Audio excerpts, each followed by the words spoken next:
for you. I'm ready for a story adventure. So come on, we'll show you it's true. Cartoons that every child, even adults, should be watching. Weekdays from 4:30 to 7. Get playful on ViuTVsix. The hottest local news, trending international stories, weekly review, topics that affect our communities, in-depth analyses and opinions. All that you need is in one place. Weekly Review. Sunday night at 9 on ViuTV6.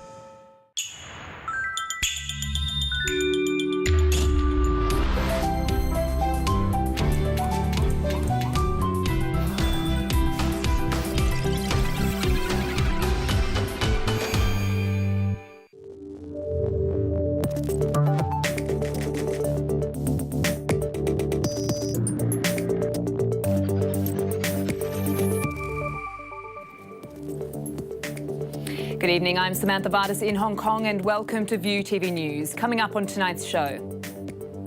Dozens killed and many more missing as a powerful earthquake rattles Indonesia's popular Lombok Island. Former Governor Chris Patten says it's wrong for Beijing to push the Foreign Correspondents Club to drop independence activist Andy Chan's speech. And the city will have 16,500 university freshmen in September as the new JUPAS results are released. The University of Hong Kong welcomes most of the top scorers this year.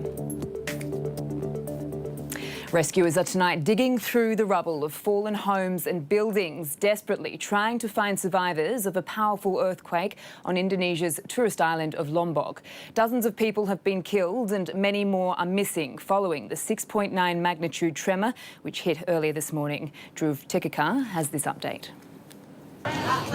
Scores of people are believed to have been killed on Sunday when Indonesia's resort island of Lombok was hit by a magnitude 6.9 earthquake. It's just 1 week after a 6.4 quake struck the popular tourist destination, killing 14 and injuring over 150 people. Sunday's powerful quake triggered panic among tourists and residents. The tremor was also felt on the neighboring island of Bali, Indonesia's top tourist destination. In this video, bird cages hanging from the ceiling and furniture shake during the powerful quake, and residents in Bali stand outside their homes after the earthquake was felt for several seconds. We just experienced an aftershock. It was very strong. Did you run out? 2 times. We ran out from our house twice. Patients at hospitals in Bali and Lombok had to be moved outside for safety. And in Lombok, thousands fled their homes to gather in emergency shelters in open spaces. That's according to authorities. The quake struck Lombok early Sunday evening at a depth of 6 miles. Most of the people in Lombok lost power. The city that was under a week-long state of emergency from the earlier quake dealt with aftershocks as strong as 5.4 after Sunday's deadly earthquake hit. Locally, former British Governor Chris Patten has waded into the controversy surrounding independence activist Andy Chan's speech at the Foreign Correspondents Club. Patten says it's quite simply wrong that Beijing has tried to push the club to scrap the event. In an interview with AFP, Patten said freedom of speech is one of the hallmarks of an open society living under the rule of law and is protected under the handover. He voiced his opposition to the idea of Hong Kong independence, but said he will continue to fight for the city's liberties and autonomy. Patten's comments came after China's Foreign Affairs Ministry requested the FCC cancel the event. The FCC also stood by the decision in the name of free speech, adding that invitations to speak do not equate to endorsements. Well, the results of university applications are out and 35% of all applicants have successfully enrolled in 9 government-funded universities. It's a slight drop from last year, but 78% of the applicants got into their top 3 choices.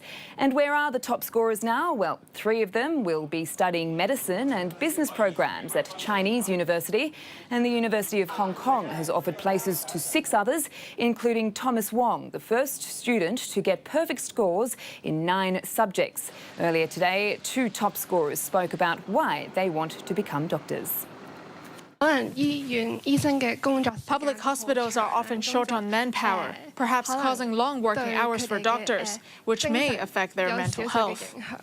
There's an increasing number of medical students in Hong Kong, which I think is a pretty good solution to the problem of manpower shortage in hospitals. Well, more than 100 government contract cleaners went on a 5-hour strike earlier today to protest what they called harsh working conditions. The contract cleaners, who are employees of Lapco Service Limited, gathered along Shui Wo Street in Kwun Tong to protest against how they've been treated by the Food and Environmental Hygiene Department. Some workers claimed inspectors from the department threatened them with fines when they were found with damaged worker IDs or unable to finish their tasks within a specified period. Representatives from the company arrived at the scene to reassure the workers that the FEHD had agreed to temporarily loosen restrictions. The workers resumed duty shortly after lunch. Well, as the end of public consultation by the government-appointed task force on land supply draws closer, a Green group has renewed calls to reconsider the development of the East Lantau metropolis. In a press conference, Green Sense and a group of academics broke down just how much the development would cost, more than $110 billion to reclaim 1,000 hectares of land and another $340 billion or so for roads, railways and other infrastructure. The researchers also raised concerns on how climate change would impact the lives of future residents there. Well, Green Sense Chief Executive Roy Tam joins us in the studio now to explain the possible consequences of developing the East Lantau metropolis. Hi there, Roy. Lovely to have you here. Well, thank you very much for joining us. Now, your group pointed out today the cost of developing the East Lantau metropolis could be well over $400 billion. Would it be money well worth spent? It is unreasonably expensive because in order to use that piece of reclaimed land, we need 7 infrastructures, including railways, roads, and railways. Altogether, it is very expensive, and we don't think that it is worthwhile or cost-effective to have such reclamation and infrastructures. And we suggest to have another alternatives of land, like brownfield sites, like the golf course. And also we can reclaim the land, that means farmland of the private developers. They are more, the cost of them are lower than reclaimed in the East Metropolis. I see. And how effective is the proposal in solving the land supply issue? To reclaim the land and to provide so many infrastructure definitely need more than 25 or even more 13 years. So definitely will not help any of the present housing problem at this moment. In order to solve the problem at this moment, we think that to reduce the incoming immigrants from China and also to reform our tax system on the private development. That means the private flats is better choices than reclaiming the East Metropolis. Yeah, OK. And if given the green light, the development will be completed after 2030, that's right. So will this project still be feasible then, considering factors like you say, climate change? It is not environmentally feasible. First, it needs much sand to reclaim the land. We need to get from other countries to damage their environment. Yeah. Secondly, you know, the climate change, the extreme weather will be more serious after 20 years. Then to have such kind of remote island at the center of the sea definitely will not pose enough security to those residents. Certainly some very good points. Thank you for joining us in the studio. Well, the former chairman of one of Japan's biggest gaming groups was arrested in Hong Kong on a number of corruption-related offences. Universal Entertainment Corporation first reported the arrest and says Kazuo Okada has since been released on bail. The company makes Japanese-style slot machine and game arcade games. It also operates a casino in the Philippines. Okada was actually ousted from the group last year after he was accused of misappropriating $20 million in funds. Well, coming up next, the latest from the world of business.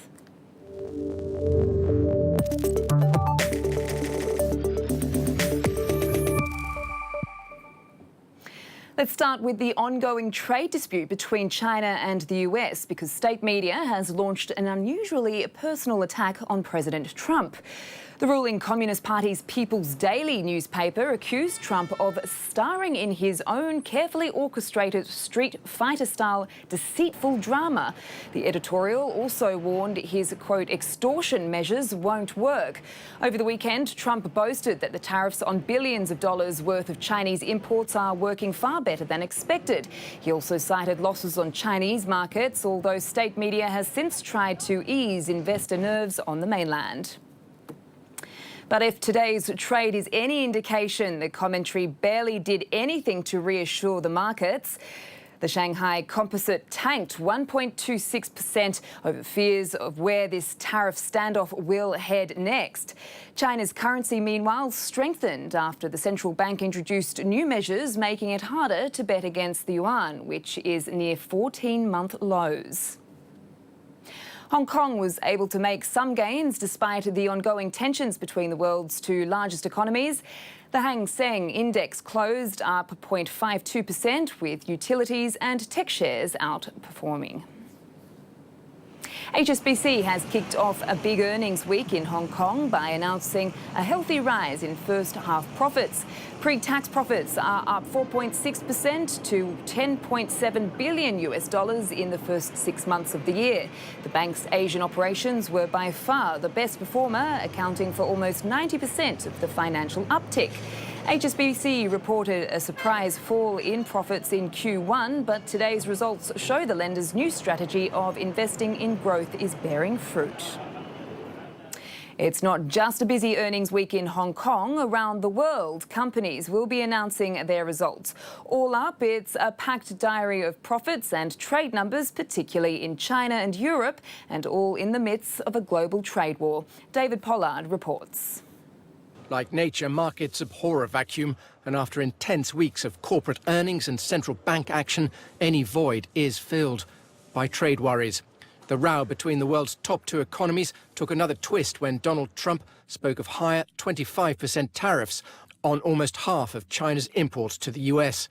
Data in the coming days could see tensions sharpen further as China and Germany report their latest trade numbers, and analysts look for signs of damage. We're going to start seeing it in prices. We're going to start seeing it in businesses which have to cut their margins to make sure they're not passing on these price rises to consumers, and therefore start to see earnings fall by the second half of the year. So this is the key metric at the moment. For UK trade, read Brexit and an ongoing debate over Mark Carney. The Bank of England governor announced a rate hike on Thursday, despite concerns the UK could end up with no exit deal with its EU neighbours. Only on Friday to voice his own concern over an uncomfortably high risk of exactly that happening. This Friday's GDP numbers may reveal how Brexit worries are hitting output.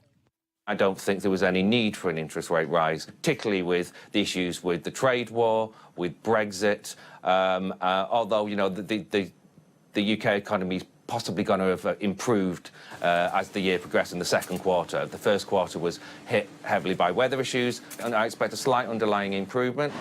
Also in the diary, the latest readings on German industry, Chinese and US inflation, plus growth numbers from Japan, amid a debate there too over the BOJ and whether its recent policy tweaks have exposed its stimulus programme as losing traction. Time for a short break now, but when we return, Trump admits his son met a Russian lawyer in 2016 to get information on an opponent, but defended it as totally legal.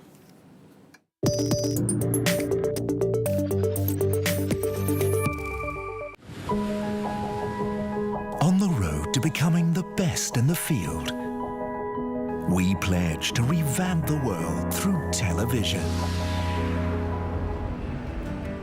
We pave roads between humans and nature. We speak the same language. We build a tunnel to the other side of the world, reveal thought-provoking images that you can't look away, Welcome to the ViuTV News Roundup. ViuTV6. Connect the world. We are one. No food. Need some food. No shelter.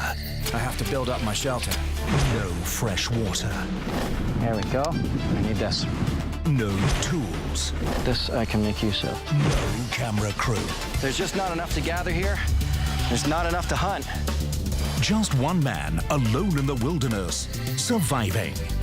Survivor Man. Wednesday night at 8:30 on ViuTV6. Take a trip to the land down under.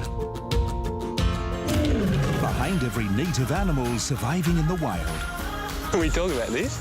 Or the furry babies living in different households. This is a massive open gash. I don't think a positioning is too bad. There's a dedicated veterinary team. That's just such a good result. Because animal lives matter. Look after my girl. Thank you so much. Bondi Vet. Friday, Saturday and Sunday night at 8 on ViuTV6. A man with a serious taste for travel. So many people here tell us we couldn't go wrong. Oh, gorgeous. Five-star hotelier becoming a tour guide. Now, here we are. Come on, girls, will you come on? We're going today. Very nice. Taking holidaymakers on the surprise trip of a lifetime. You all ready for this? And actually, all the people really enjoyed it. Happy, and laughing. Francis Brennan's Grand Indian Tour. Saturday night at 7:30 on ViuTV6. The best non-fiction features. Everybody very afraid to walk alone in the street. It's very hard for Americans actually to go to Cuba. They don't want you to go there, even today. New ways to engage reality. The whole process is a life lesson for the kids. They see the evolution. It could be the same, it could be something different. You know, it's really how you take it and what you learn from when you lose. Transforming your 1 hour TV time into an exceptional cinematic experience. Theatre 96. Sunday night at 9:30 on ViuTV6.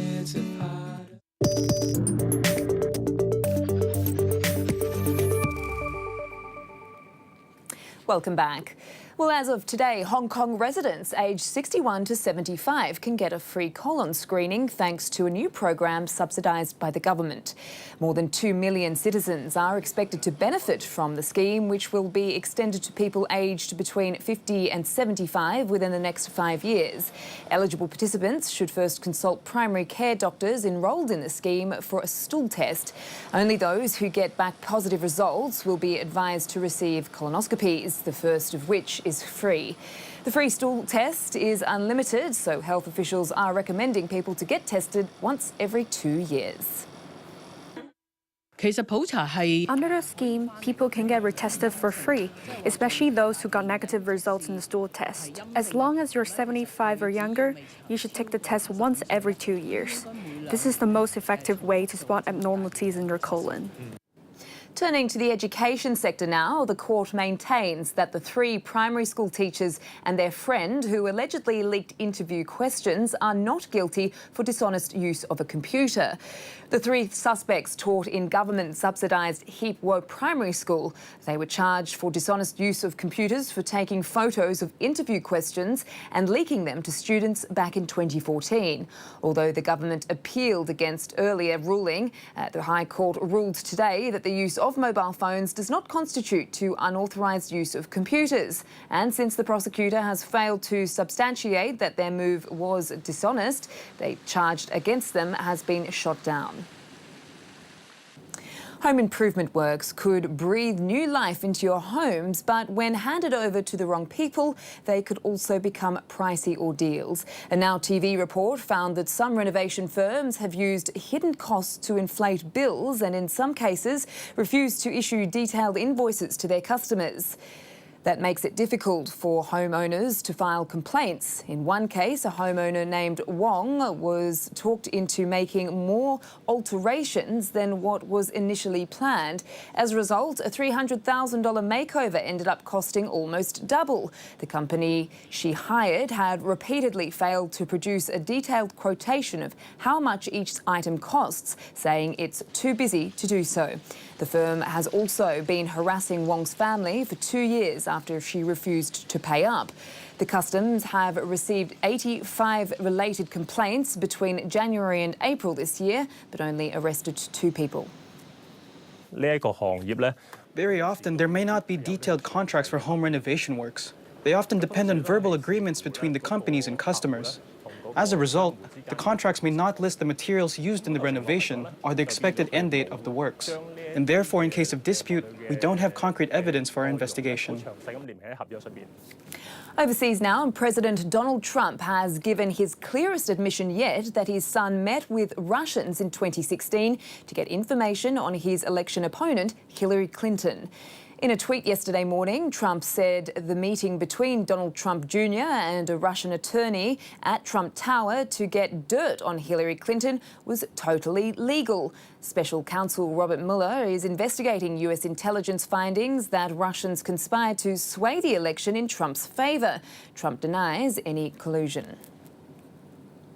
Meanwhile, it appears that the Trump administration will be carrying through with its plans to boost sanctions against Iran. Returning on the heels of his Asia tour, US Secretary of State Mike Pompeo announced that the details of those plans would be unveiled later today. Grace Lee reports. U.S. Secretary of State Mike Pompeo says the U.S. intends to fully enforce sanctions on Iran, and they'll be put back in place early this week. Speaking with reporters on Sunday while returning from a tour in Asia, Pompeo said the White House would announce details of those sanctions on Monday. He says the reimposed sanctions are, quote, part of our efforts to push back against Iranian malign activity. The so-called snapback sanctions will target Iran's purchases of U.S. dollars, its trade in gold and precious metals, and its dealings with metals, coal, or industrial-related software.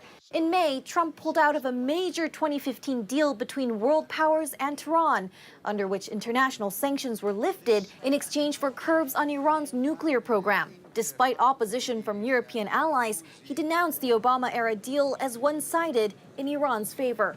The U.S. has also told other countries to stop importing Iranian oil or face American financial measures. According to state TV, Iran is turning to measures like easing foreign exchange rules in a bid to stop a collapse of its currency.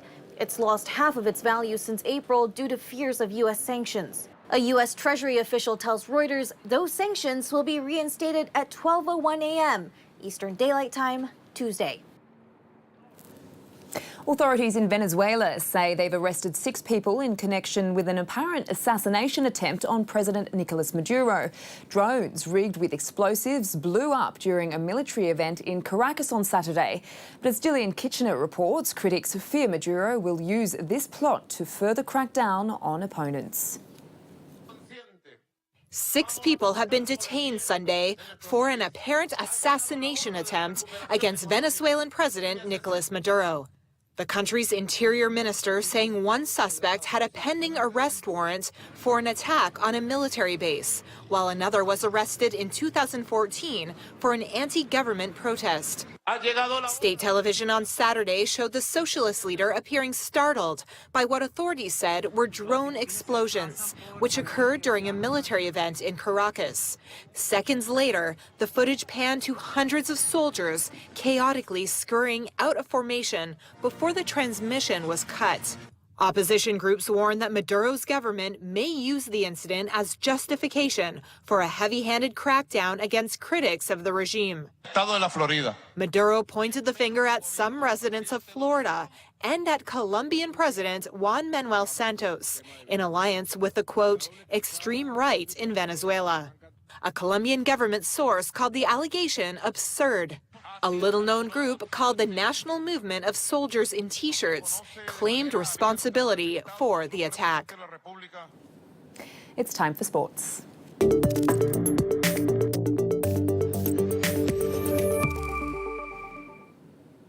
We start with football. Manchester City continued where they left off last season with victory in the Community Shield at Wembley. Sergio Aguero scored twice as City brushed aside Chelsea to pick up the first piece of silverware of the season.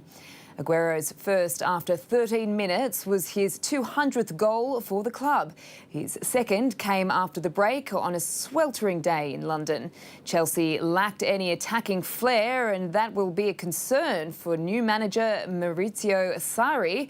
As for City, they will start the new Premier League season as favourites again. They kick off next Sunday with a trip to Arsenal.